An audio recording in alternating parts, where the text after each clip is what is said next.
Hey guys, welcome back to my channel. Today I'm going to be showing you how I made my Demon Hunter horns. I'll also show you as a bonus how I made Sko's Method Shield prop for his stream.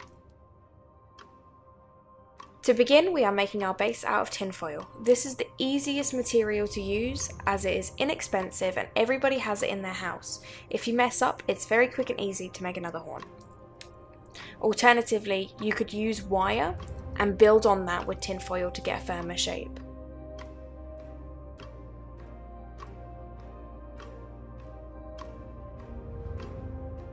The hardest part about this is making sure that the horns are perfectly symmetrical. Unfortunately, mine were not, but you can spend a lot longer perfecting this if you want to.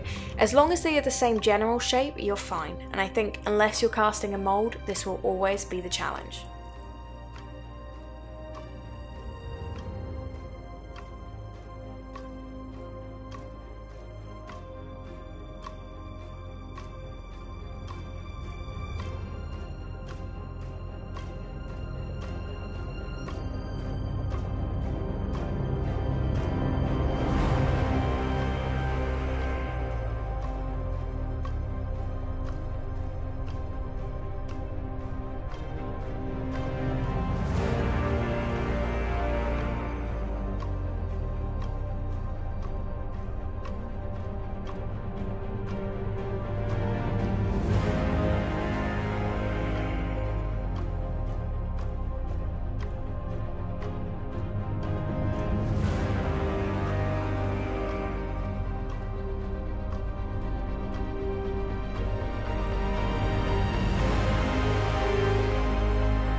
Once we have our forms ready in the shape we want, we're going to apply Mod Rock. It's also known as plaster bandage. It's the same material that's used when you break your bones and your nurses apply a cast. It's basically a fine thread mesh that's coated in plaster and that's activated through water.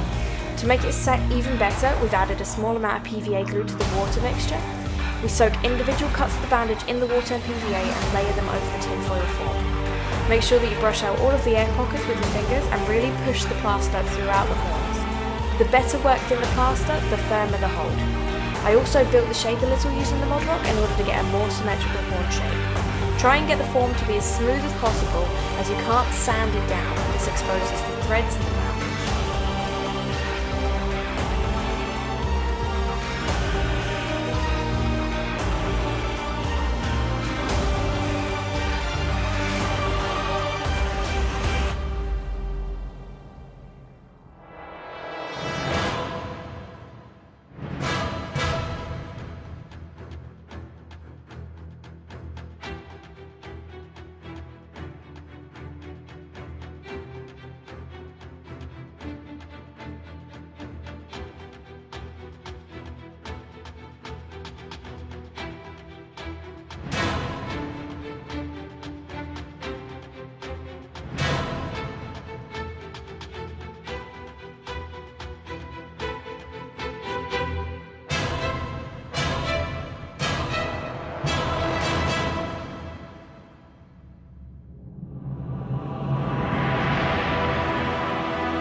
Modrock will begin drying after about 5 minutes or so, but it will soften as soon as it's wet. It takes about 24 hours for the product to be fully dried down.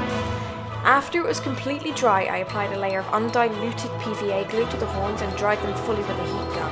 You can also use a hairdryer, so that there will be no plaster fallout when painting them. If you don't use a PVA glue, the horns will shed a little bit of plaster every time they're touched and the paint will flake off.